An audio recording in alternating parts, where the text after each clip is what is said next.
Good evening, gentlemen. I think I'll get cracking to you on a very different topic now. There have been so many videos which are coming around from various learned persons, and they're all talking two things. One, that Pakistan is in great trouble. Number two, it's going to break up very shortly.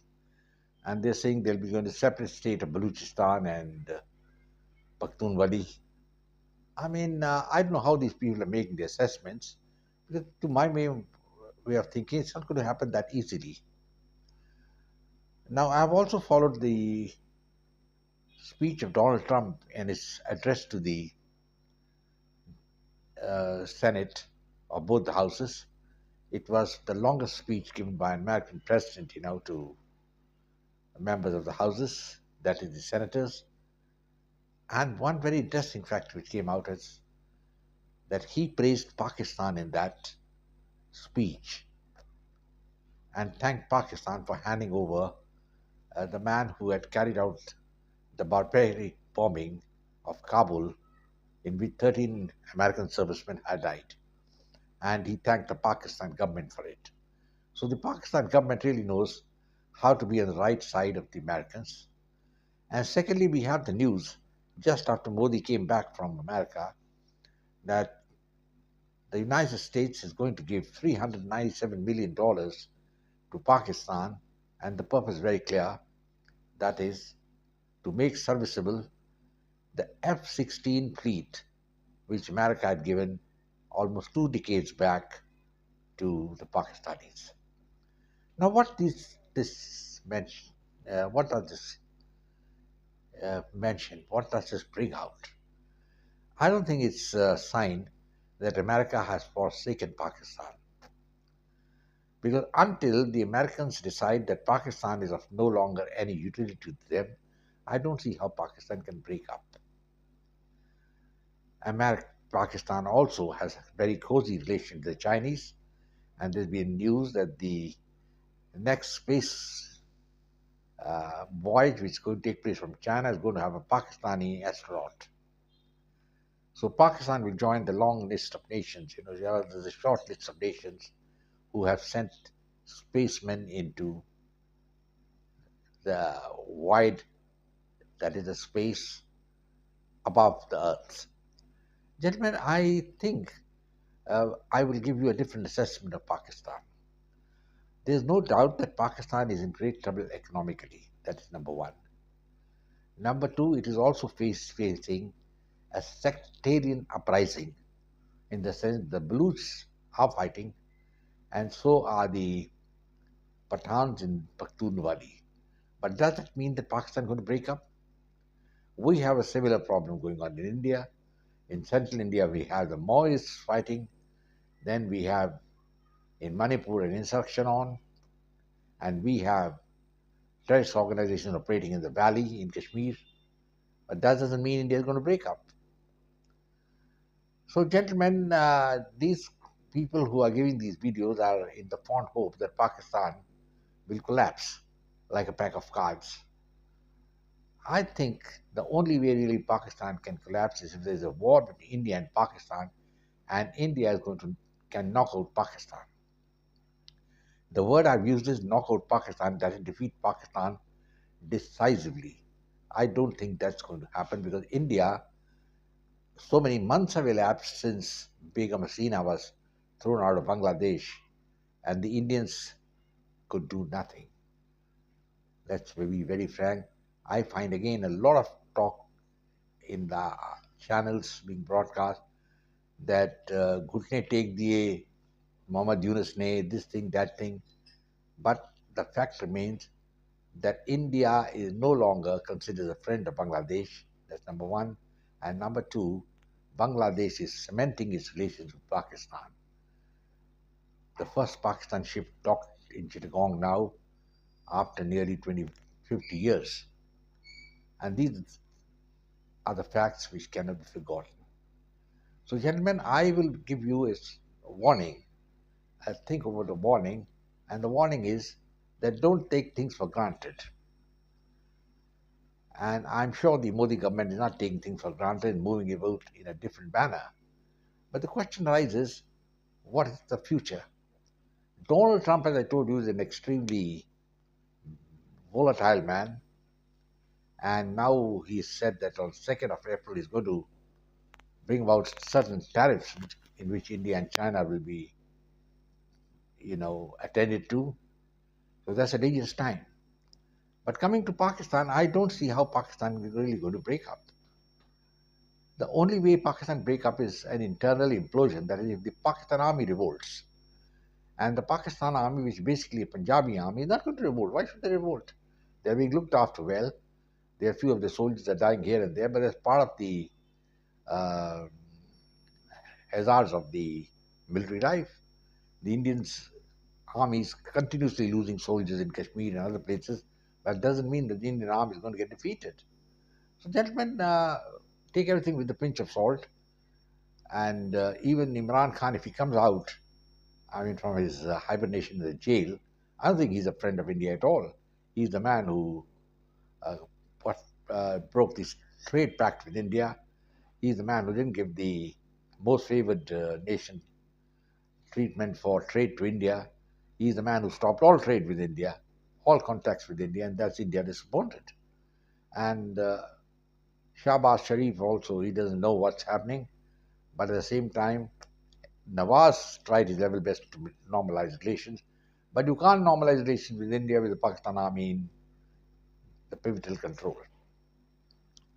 Now we are coming to what is going to happen in Pakistan.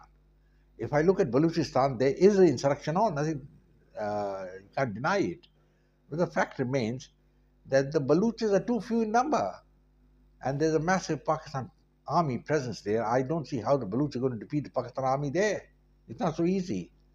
The Baluchs are too few in number. They had the the Baluch Liberation Army, fighting here and there, killing a few soldiers, but that doesn't mean they are going to be able to defeat the Pakistan army.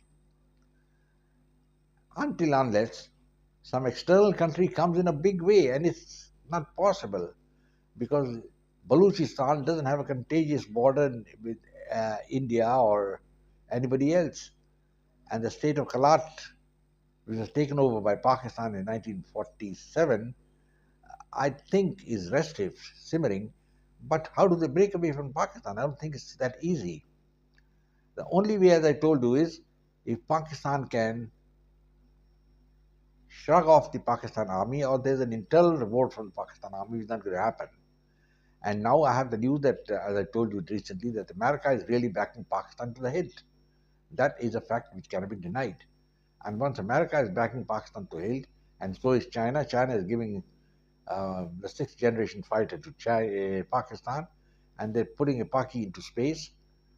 What the hell? Pakistan is very successful, and it's been playing both countries against each other and claiming the benefits from both of them, China and America. And I don't think why Donald Trump should have made that reference to Pakistan, attack the Pakistan government. I think it's not required, but he did it, and then he has decided to give $397 million to Pakistan. That's gratis, free aid. While if at all he gives any planes to India, India will go to pay for them. There's a big difference in the way he's treating India and Pakistan.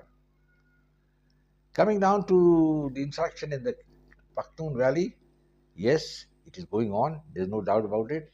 But then there's a massive Pak presence there. There's a lot of hue and cry recently that a few of the Pakistani officers were killed. That's part of the game. Doesn't mean the Pakistan army is going to be defeated. So, gentlemen, let's be very, very pragmatic, see things in a proper light. And India has a real problem around its neck. And I don't think Modi is the man to lead the battle against Pakistan or Bangladesh. I mean, if he was a strong man, by now, once he had been given carte blanche by Donald Trump to do what he thinks was right in Bangladesh, done nothing. And just making some news item that Arakan army is coming here and there, got irrelevant talk. India doesn't even have the courage to stop completely electricity to Bangladesh. In fact, they allowed the Nepal to give electricity to Bangladesh to the Indian grid. What do you say about that? And India is still hoping that Bangladesh become their friend. And that is begging for friendship. And that doesn't work like that. You need a strong man. The way Donald Trump treated Zelensky, you can see how it is. And Zelensky is now on his knees. That is the way things are done, not the way India does it. You keep on giving mollycoddling Bangladesh, give them electricity, get them electricity from there, from Nepal. You give tons and tons of rice to Bangladesh, and then you say that Bangladesh is not your friend. Bangladesh is your friend ever. And it's part of the Hindu Muslim divide. They've been attacking the Hindus there. And recently there was some writing in about a number of Hindu girls were abducted and taken away for the pleasure of the people there. And what did India do about it? Nothing. Modi is, as I told you, can roar, but he cannot bite. And he's not a strategic man. He doesn't understand the strength of military power. The Indian Air Force at this time is at its weakest in vis-a-vis China and Pakistan. And though we have a preponderance over Bangladesh, I don't see what was the reason that India couldn't have moved into Bangladesh moment the revolution had started and restored Hasina back. You miss the moment, you miss it forever. So it's a weak policy that's let Bangladesh out of the Indian grip, and the same thing continues in Pakistan. Ignoring Pakistan is not going to help at all, because ultimately Pakistan is a very, very important nation in Central Asia, and it is the route to the various republics in that region, and America is not going to forsake it. And India should not forget that Pakistan has been an ally of Americans since 1954, but India is never an ally of the United States. That's why India gets stepmotherly treatment from Pakistan, from the United States. So, gentlemen, I would dispel some notions about Pakistan for you all. Pakistan in deep economic trouble, yes. Pakistan is facing a internal insurrection, yes. But all this doesn't mean Pakistan is going to break up, because Pakistan got an inherent resilience, and they're supported by the biggest powers in the world, two of the biggest powers, the United States of America and China, and India has got nothing to do with it. And until that doesn't change the equation, the Indians are going to be hard pressed. Pakistan will continue its activities in Kashmir. We haven't been able to snuff it out for the last, I think, 40 years, and I don't think we'll be able to snuff it out later as well. I think, gentlemen, I'll close now, say goodbye. As I told you, Modi is, in my opinion, not the right man to lead India at this moment. He's weak willed, and he's hoping all the time, again, hope that so and so country, I will placate it with money, I will do this thing, and they'll come back to the fold. They may come back, but they'll again slip out. So it's a very wrong policy. Missed the bus in Bangladesh by not putting Hasina back, and also now India doesn't know how to deal with Pakistan and America, with America giving billions of dollars to Pakistan. What's India going to do? Well, I invite your answers, how you think about it. In my view, you need a more dynamic leader here in India, and certainly the man leading at the moment doesn't have the dynamism. Gentlemen, if you like my video, please share it with your friends. Come back for more. In the meantime, I'll say goodbye, God bless, and Jai Hind, and do take care of yourself. Bye bye.